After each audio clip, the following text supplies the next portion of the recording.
দর্শকবৃন্দ, Shivani explorer YouTube চ্যানেলে আপনাদের সবাইকে স্বাগত জানাচ্ছি। আজকে মা শারদা দেবীর 173তম জন্মদিবস উপলক্ষে আদা মঠে এসেছি। শারদা মঠ থেকে আমি আপনাদেরকে মায়ের শান্তির বার্তা, কী কী প্রোগ্রাম হচ্ছে সব কিছু দেখাচ্ছি। আপনারা স্কিপ না করে পুরো ভিডিওটা দেখবেন। আশা করি আপনাদের প্রত্যেকের ভালো লাগবে। আমি আজ শিলচর থেকে কলকাতা এসেছি শুধু আপনাদের জন্য। পাশে থাকবেন, আপনারা দেখতে থাকবেন।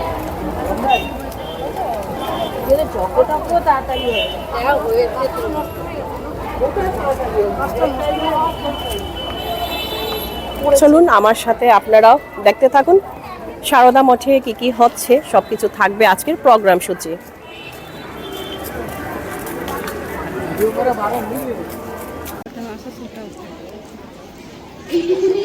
জন্ম আর ছোটবেলার কথা, তারপরে যত জীবন এগিয়েছে, বিশেষ করে যখন মা কলকাতা এসেছেন, তারপরে আশ্রিতের প্রতি তার করুণা, বিশেষ করে যারা দুর্বল অক্ষম তাদের প্রতি তার ভালোবাসা, অভয় আশ্রয় সকলকে মুগ্ধ করেছে।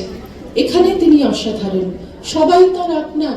তখনকার সমাজে যারা বিধর্মী, যারা বিদেশি, আমরা মনে করতে পারি স্বামীজি বিদেশে গিয়ে বলে এসেছেন যে ভারতের ধর্ম হচ্ছে অ্যাকসেপ্টেন্স, কিন্তু তার কথা শুনে, তাকে ভালোবেসে যখন ভারতে বিদেশিনীরা এসেছিলেন, তাদের সামনে কার দরজা খোলা ছিল?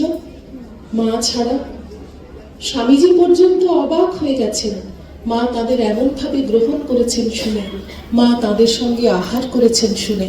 তখনকার সমাজে এ একেবারে অচিন্তনীয় ছিল। আর সর্বদা তার অদর্শদর্শিতা, সর্বদা সন্তোষ। তার ভাষায় যার চেয়ে বড় ধন আর নেই। সংসারে থেকেও তিনি অসংসারী। ঈশ্বরমুখী একটি জীবন, লোকগঞ্জনা, আবার সুখ সম্পদ স্তুতি সব কিছুতে তিনি সমান নির্বিকার, আত্মস্থ, মোহমুক্ত। তার স্বচ্ছ দৃষ্টি, অসম্ভব প্রজ্ঞা, পার্থিব অপার্থিব সব সমস্যার সহজ সমাধান তার কাছে। শান্ত, কোমল, স্বল্পবাক। মায়ের শতবর্ষে যখন বিভিন্ন গ্রন্থ প্রকাশিত হচ্ছিল, সেই সময় যারা পণ্ডিত, যারা আচার্য, তারা বলেছেন মায়ের মাতৃভাব, ত্যাগ, বৈরাগ্য, বীরত্ব, পবিত্রতা, সাহস, সেবা, এই সব কিছু একই সঙ্গে তার চরিত্রে মিলেছে। একাধারে বহু বৈচিত্র্যের এই সমাবেশে যে সম্পূর্ণতা তার মধ্যে দেখা গিয়েছিল, তা তাকে এক আশ্চর্য ব্যক্তিত্ব দিয়েছিল। তাই যারাই তার কাছে এসেছেন, তারাই প্রাণ ঢালা আরতি নিয়ে মা মা বলে তার চরণে লুটিয়ে পড়েছেন। তার সমস্ত ভাবকে ছাপিয়ে তার চারপাশের পরিবেশকে প্লাবিত করেছে তার মাতৃভাব। মায়ের ভালোবাসা আমাদের ওপর, সকলের ওপর আমরা অনুভব করতে পারি। আলোর মতন, বাতাসের মতন, বৃষ্টির মতন নির্বিচারে তার স্নেহ সকলের উপর পড়েছে। বেছে বেছে তিনি নেননি। কি করে বাঁচবেন? সবই তো তাঁর। অক্ষম, দুর্বল, পাপী তাপী সকলের জন্যই তাঁর অভয় আশ্রয়। মা ডাক শুনতে তিনি ভালোবাসেন, সেই জন্য ব্যাকুল হন। ছেলের মুখে মা মা বাণী শুনবেন বলে ভবরানী, আড়াল থেকে শোনেন, পাছে দেখিলে না ডাকে আর। এইটাই আমাদের ভরসা। যিনি ভবঘুরে নিস্তার করেন, তিনি এবার ছেলেদের কাছ থেকে নিস্তার চাননি। কোনোদিন ভক্তেরা না এলে ঠাকুরের কাছে অভিযোগ জানাতেন, আজ দিনটা বৃথাই গেল, একজনও তো এলো না। অনেকে তাকে বলতে শুনেছেন, অস্ফুটে নিজের মনেই বলছেন, ছেলেরা তোরা আয়। এই প্রাণের ডাক সন্তানের অন্তরে গিয়ে ঘা দিত। আমরা ঠাকুরকে জানি, কুঠি বাড়ির ছাদে উঠে ডাকতেন, তোরা কে কোথায় আছিস আয়। এই ডাক যেন শ্রী শ্রী মায়ের মধ্যে মূর্তিমতি হয়েছিল। মা প্রতিদিনই সন্তানকে পেতেন, তবু প্রতীক্ষা করতেন আরো আরো সন্তানের জন্য। আমরা প্রতি বছর মায়ের পুণ্যতিথির মহালগ্নে তার জন্মকথা, তার প্রভাবের কথা, তার স্নেহের কথা আলোচনা করি। তিনি যেন নতুন করে জন্ম নেন আমাদের অন্তরে। যতক্ষণ না আমাদের হৃদয়ে হৃদয়ে তার আবির্ভাব হবে, ততক্ষণ তার জন্ম কি করে আমাদের মধ্যে সার্থক হয়ে উঠবে? আমরা একত্র হব তার ভাব নিয়ে, তার অসীম উদার সর্বাবগাহী স্নেহ নিয়ে, প্রেম নিয়ে। তার সেই ভাব আমাদের মধ্যে যেন নতুন করে জন্মায়, তবেই তার জন্মতিথি পালন সার্থক, তবেই আমরা তার কৃপার মর্যাদা রাখতে পারবো।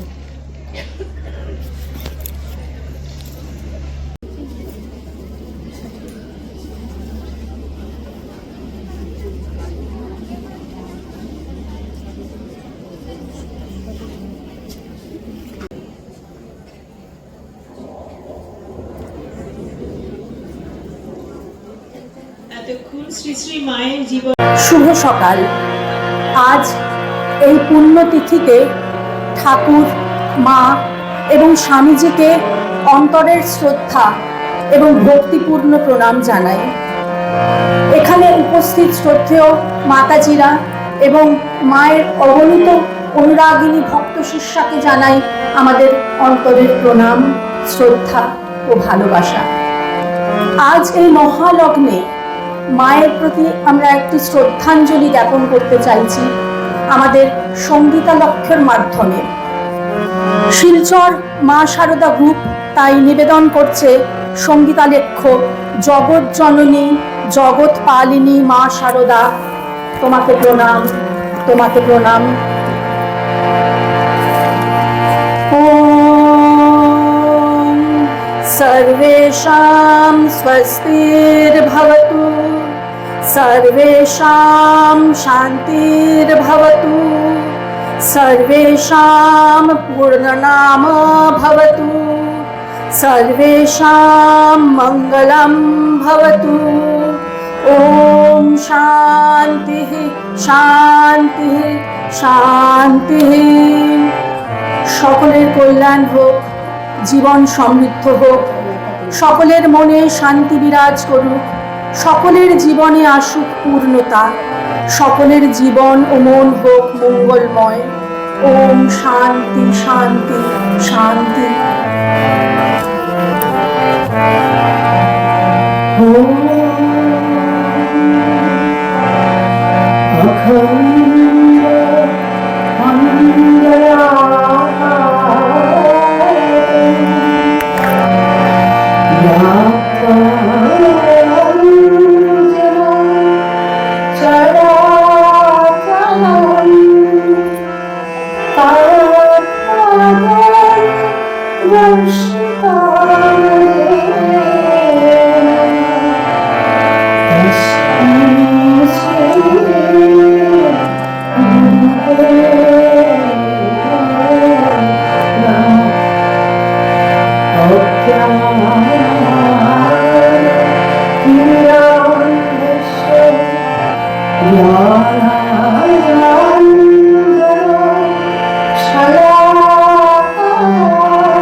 ডিসেম্বর পশ্চিমবঙ্গের বাঁকুড়া জেলার জয়রামবাটি গ্রামের আকাশে দেখা যায় এক নক্ষত্র।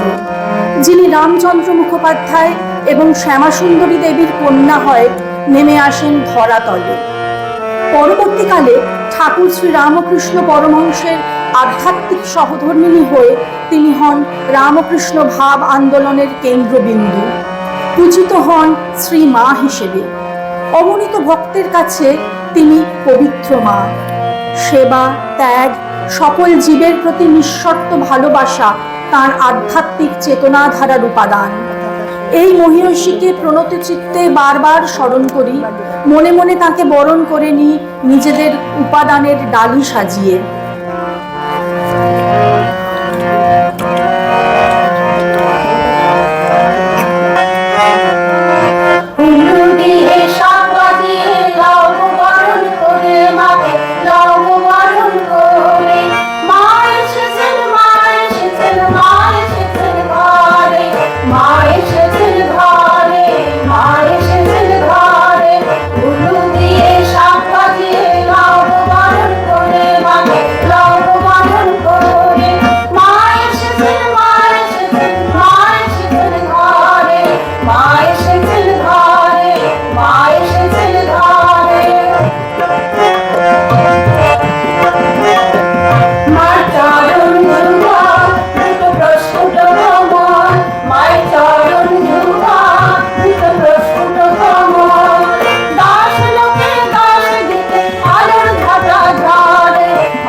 সারদা দেবী মা কোনো সাধারণ নারী নন, তিনি ভগবতীর আর এক রূপ।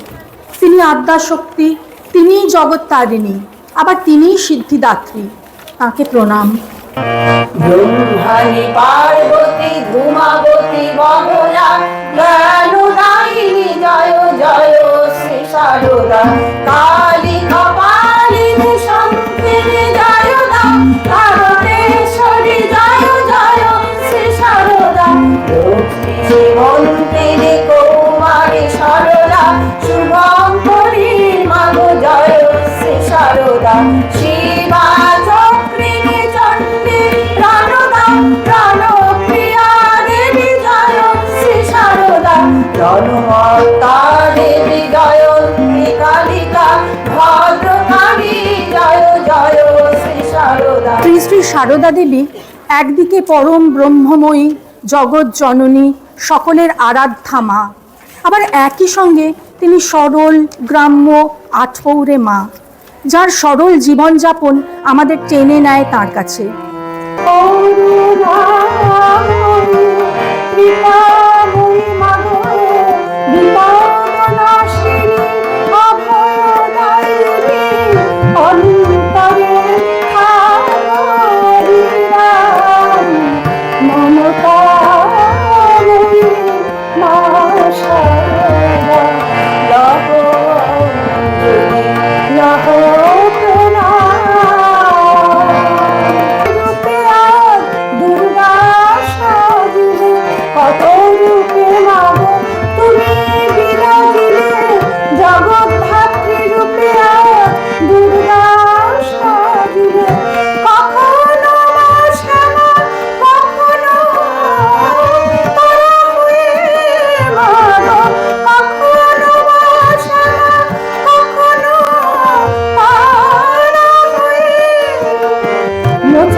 যুগাবতার রামকৃষ্ণ দেব ধরায় জন্ম নিয়েছিলেন আমাদের পথ দেখাতে, জীবনের আলো জ্বালতে, মানুষের চৈতন্য জাগ্রত করতে। 1855 সালে রানী রাসমণি দক্ষিণেশ্বরে মা ভবতারিণীর মন্দির প্রতিষ্ঠা করেন। অগ্রজ রামকুমারের হাত ধরেই প্রথমে বিষ্ণু মন্দির, তারপর মা কালীর পূজার্চনার কাজে যোগ দেন। শুরু হয় ধর্ম সাধনা। তন্ত্র সাধনা, বৈদান্তিক সাধনার সব রকম সাধনার জন্য তিনি ব্যাকুল হয়ে ওঠেন। নানাভাবে নানা পদ্ধতিতে ঈশ্বরের স্বরূপ দর্শনই হয়ে ওঠে তাঁর জীবনের লক্ষ্য। এমনকি শুধু হিন্দু ধর্মই নয়, খ্রিস্ট ধর্ম, ইসলাম ধর্ম সব পথেই তিনি ঈশ্বর উপলব্ধির জন্য সাধনা করতে শুরু করেন। নিজেকে ঈশ্বরের একনিষ্ঠ সেবক করে তোলেন। ব্রাহ্ম সমাজের শ্রী কেশবচন্দ্র সেন বলেন, তিনি ধর্ম সাধনের জন্য যত ক্লেশ পেয়েছেন আর কোনো সাধক এত ক্লেশ সহ্য করেননি। অবশেষে সব পথ ধরেই যখন ঈশ্বরকে প্রত্যক্ষ করলেন, তখনই উপলব্ধি হলো যে সকল ধর্মের উদ্দেশ্যই তো এক, ঈশ্বর প্রাপ্তি। তাই সকল ধর্মই সমানভাবে সত্য। সহজ সরল ভাষায় ঠাকুর বললেন, যত মত তত পথ। ডাকে সারা দিয়ে প্রভু পুরাও মনসা।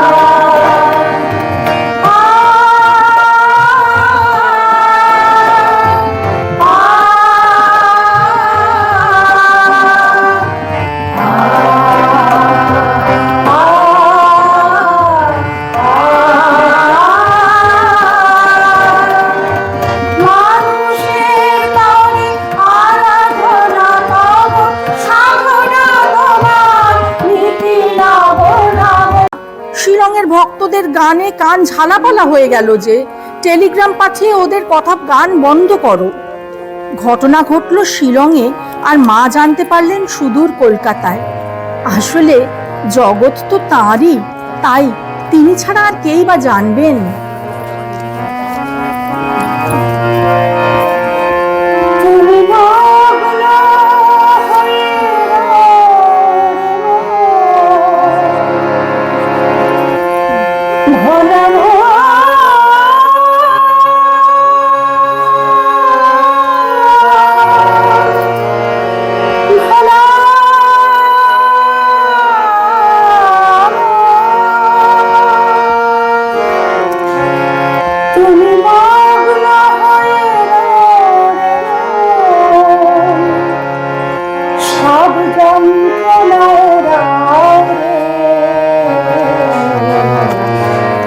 শঙ্করী চরণে মনোমগ্ন হয়ে রে, সারদা চরণে মনোমগ্ন হয়ে রও। শঙ্করী চরণে মনোমগ্ন হয়ে রে, সারদা চরণে মনোমগ্ন হয়ে রও।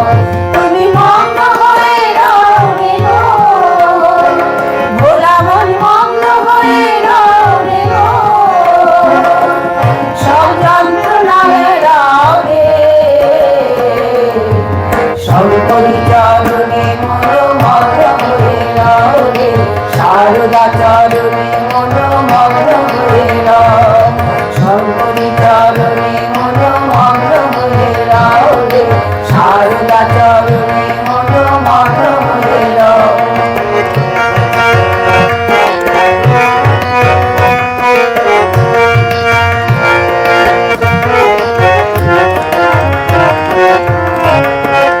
আজ শ্রী শ্রী শারদা মায়ের জন্মতিথিতে হাজার হাজার ভক্তবৃন্দের সমাগম হয়েছে শারদা মঠে। এই শারদা মঠে আমরা আজ যেতে পেরে সত্যি নিজেকে কৃতজ্ঞ মনে করছি।